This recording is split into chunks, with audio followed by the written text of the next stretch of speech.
John, chapter number 1.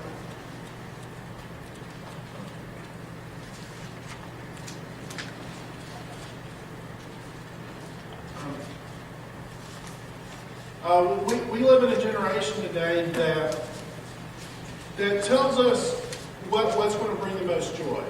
If you go to the public school system, I was in the public school system from 2nd grade to 8th grade, they'll tell you from the time you're little, all turn on the mic. Okay. I will do that. All right, we're good. They will tell you from the time you're little, all the way till you graduate, that if you want to enjoy life, if you want to have a good life, you are going to go to college, you're going to get a good job, and you're going to make lots of money. That's what they tell you from kindergarten all the way up until you graduate. And you know what's happening? A lot of people are graduating college, and they're like, man, I got a terrible degree. I can't find a good job. And I went to college, and I got a business degree, and the only thing I'm qualified to do is work at McDonald's as a manager. And I'm paying $40,000 in student loans to work at McDonald's. So the school system lied to them, right? That does not bring a lot of joy.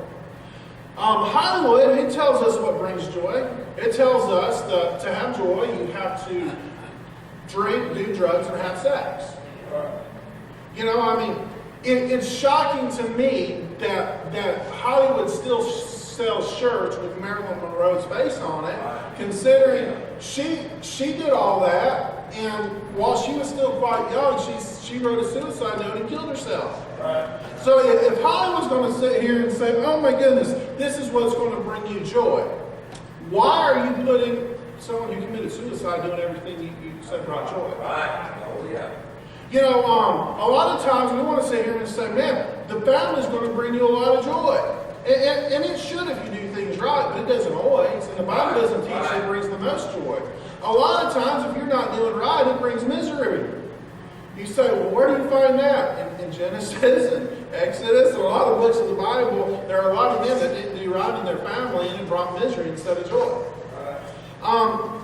You say, well, brother, you're a preacher, you're a spiritual man. I know what you're going to say is going to bring the most joy.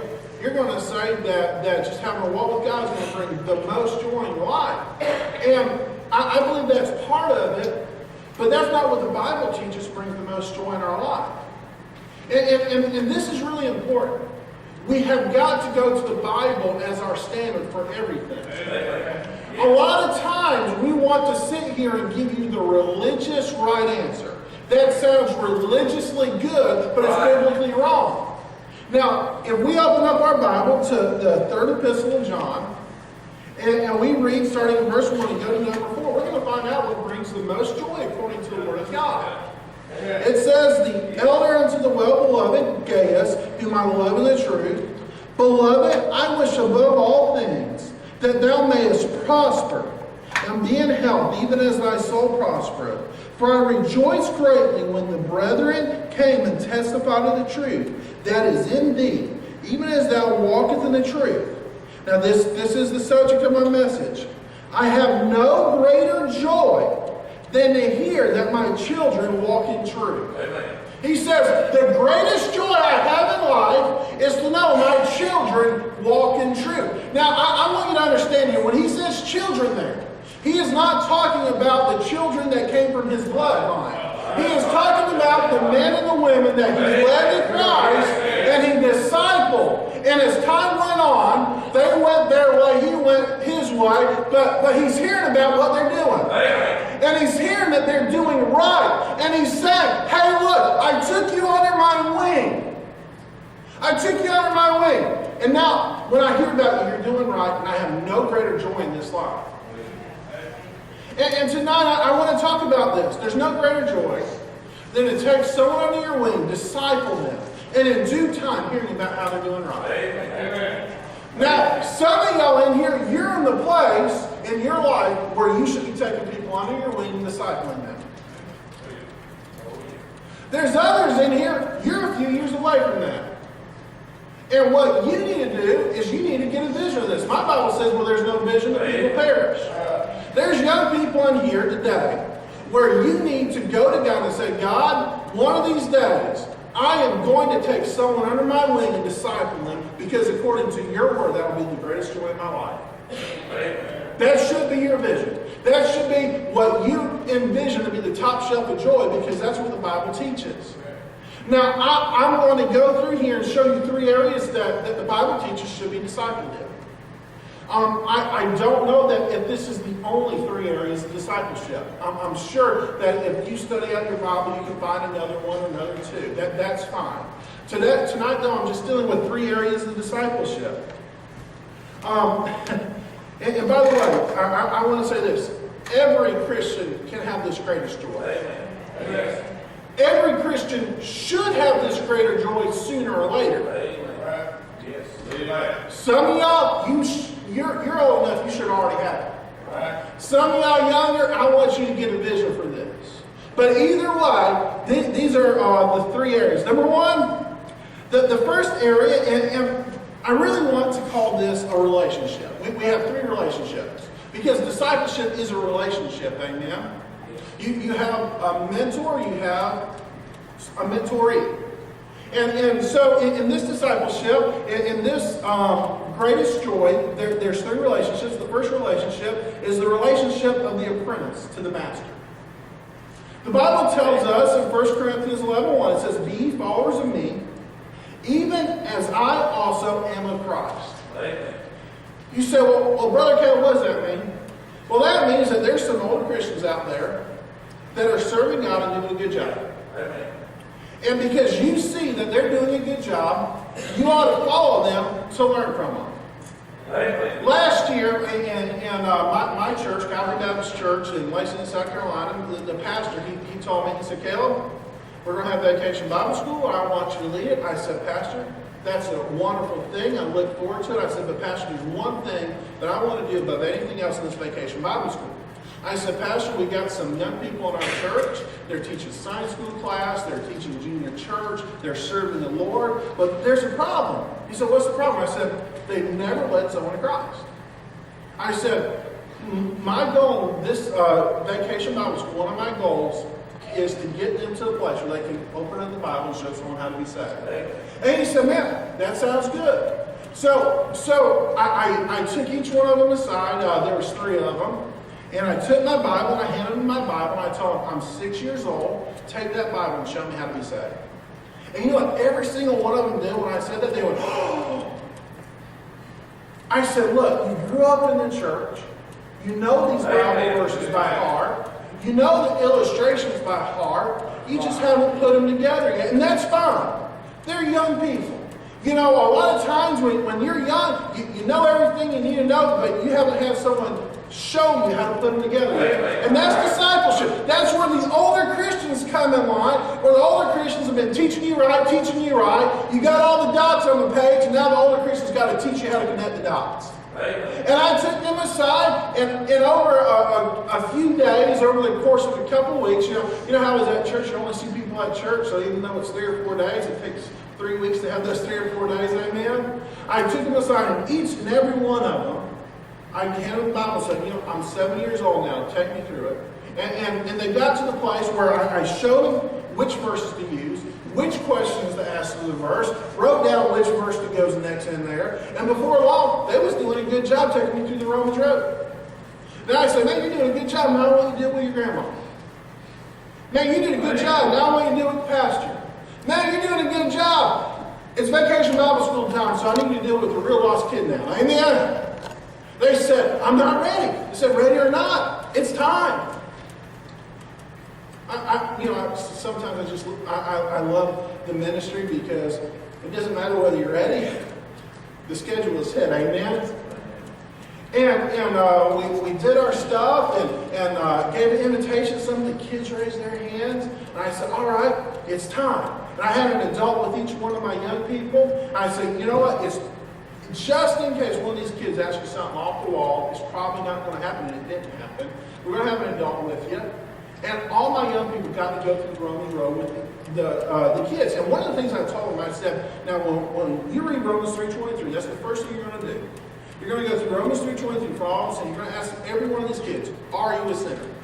If they do not say they are a sinner, Go through the Romans road with them, but do not pray with them. Period. Because if they're not a sinner, they can't be saved, because Jesus came to save sinners. You say, well, what happened? Well, for 4 days, all my young people got to open up the Bible, go through the Romans road, and show someone how to be saved. One of those, none of the kids got saved there, but one of those kids went home and got saved. You say, well, Brother Kel, why are you bringing up all that? Well, I can lead someone to Christ pretty well. I've done it many times before. I've opened up my Bible and gone through there. But, so what? I'm going to the mission field. If I don't show the people at Calvary Baptist how to lead someone to Christ, there's going to be a vacuum there. If I'm going to be profitable at my local church, I have to do discipleship, because I'm not going to be there forever. And you know what? When that young person went home and got saved after my young people showed them in the Bible how to be saved, that brought more joy to my life than if I would have done it. Why? Because I know a greater joy than to know my children walk in truth. That's what the Bible says.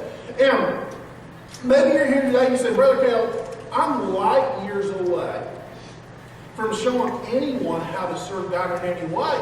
Brother Kel, the only thing I can do today is pick up trash in the local church. Well, amen. Do the best you can. Every Christian ought to be serving in some capacity. If all you can do is pick up trash today, then pick up trash.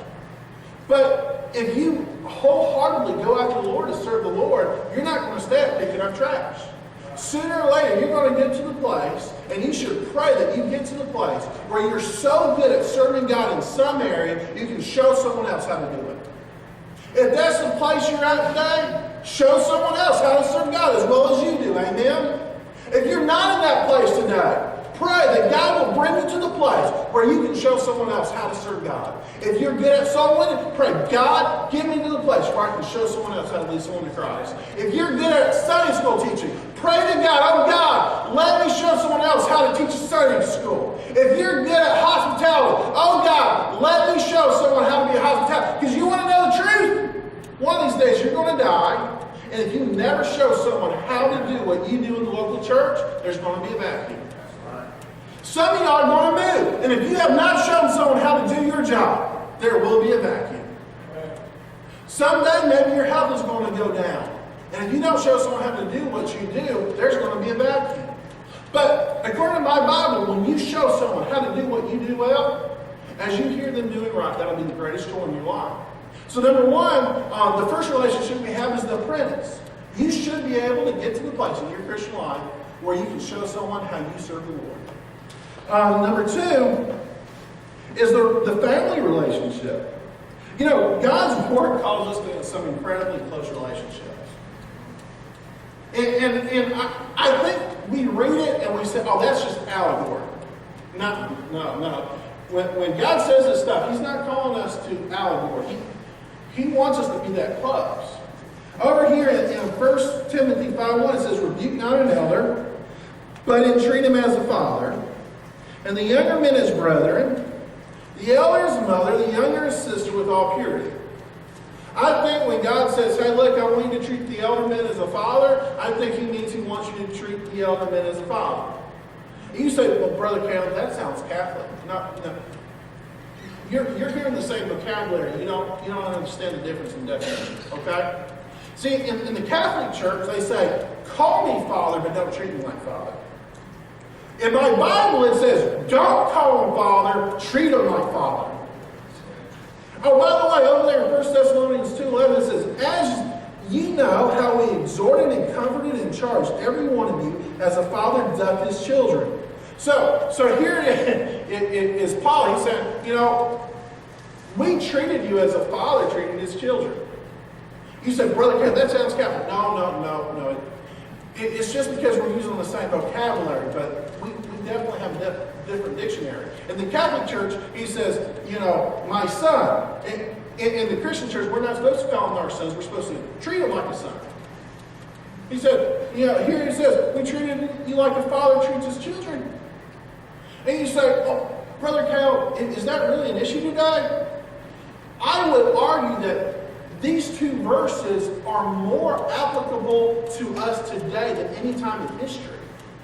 Right now, in the United States, 40% of young people between K4 18 years old, 12th grade, 40% of young people don't have a father in the home. That's the truth. You say, well, how can I apply treating a young person as a father treats his children? Well, find a young person who ain't got a daddy. Right? I'm pretty sure that's what 1 Thessalonians 2:11 is talking about. My dad died when I was 11 years old. After my dad died, honest to God, I fell through the cracks in my local church.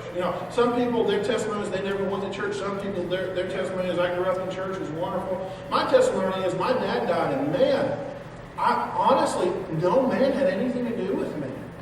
And it really threw me through a loop in life because I didn't have a man to show me how to be a man. And I was graduating Bible college and acting like a 12-year-old. And I'm not saying that to be silly. I'm saying that it was sad. You say, well, what happened? They said, well, Caleb's not going out there and living in sin, so we can leave him alone.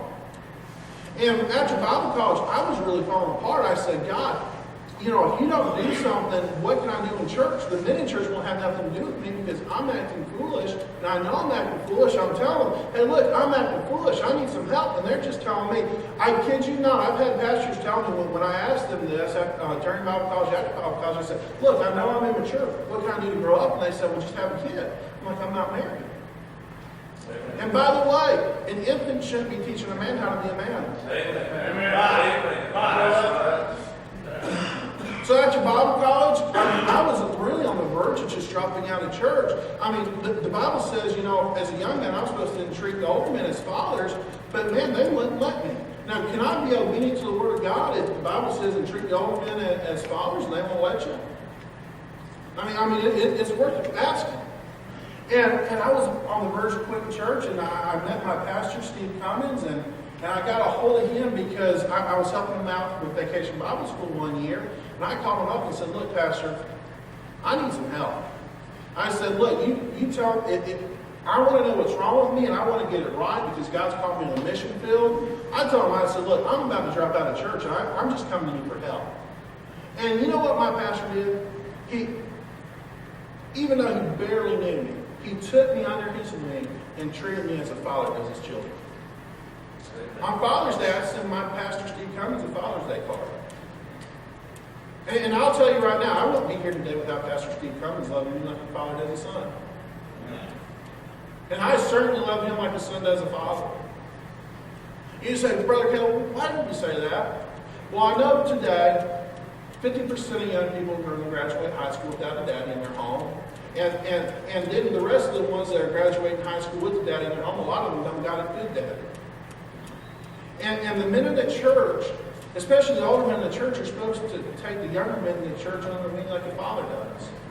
And we got 70% of young people leaving the church today when they graduate high school. And I would argue that a lot of them are leaving the church just because they don't know how to be a man in the church because no one's shown them how. I hate it when the older generation says, man, those millennials don't know how to act. I'm over here thinking, yeah, there's no man that showed them how to act. They grew up without their daddy. They didn't deal with men until they were 18 and their buddies were turning 18. And it's a sad, broken-hearted thing that I have. We have so many 30-year-olds today that still need a man to show them how to be a man, and God's Word calls the older men in the church to do it. So who have you shown how to be a man to? And some of y'all are saying, well, brother, how do you apply this? Well, if you're an older man, can you take a younger man under your wing and just love him like a father does a son? If you're a younger man, pray that one of these days you'll have the opportunity to take someone under your wing. And by the way, Paul did it to 3 men by name. Paul called Titus his son of the faith. Paul called Timothy his son of the faith. Paul called Onesimus his son of the faith. And Paul wasn't even married. So this is for every Christian. This isn't just the married Christians. This is the single Christians too. You should get into a place of maturity where you can treat a younger man as a son.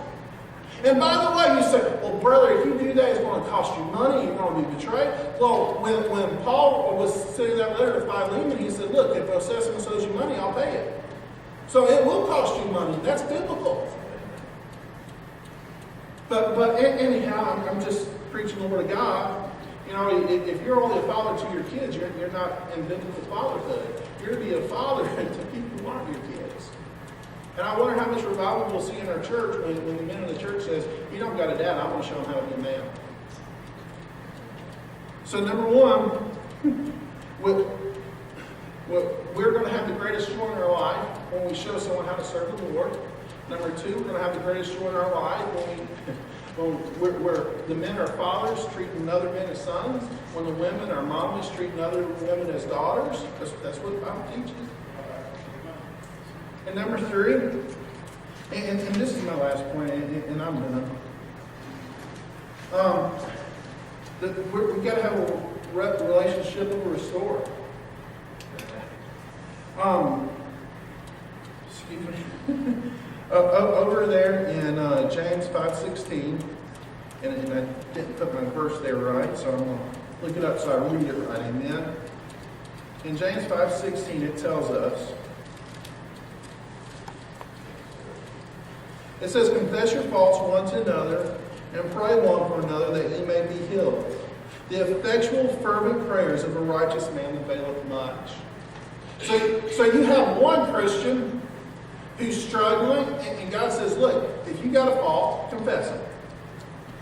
And it's not saying confess to God, it's saying confess it one to another, and pray together. So we're not taking God out of the loop when we confess it. Right? So if you're struggling with a fault, God says, confess it to another. But if you're the older Christian that's getting the fault confessed to you, the Bible tells you in Galatians 6:1, brethren, if a man be overtaken in a fault, you which are spiritual, restore such a one in the spirit of meekness, considering thyself, lest thou also be tempted. Bear ye one another's burdens, and so fulfill the law of Christ. So we got one man, he says, look, I'm struggling with the fault, this is my fault. God says, okay, now we're going to have another man here to restore that man who has the fault. Right? And I don't see the Word of God saying, okay, this is going to take 2 counseling services. Can I be honest with y'all? When I went to Pastor Cummins, I had a secret sin in my life. I know I'm a missionary, I'm not supposed to say stuff like that, but it was the truth. And I'd confessed it to another man before, and we had one sit-down session, and that was it, and he didn't do anything to restore me. When I confessed it to Pastor Cummins, man, he sat down for months and restored me. And let me tell you something. I knew about one sin. I didn't realize I had 6 other sins feeding that first sin. Why? Because I didn't have someone to restore me. When I had someone to restore me, man, God showed me a lot of sins I had in my life. Why? Because I was obedient to James chapter 5, verse number 16. I confessed my fault.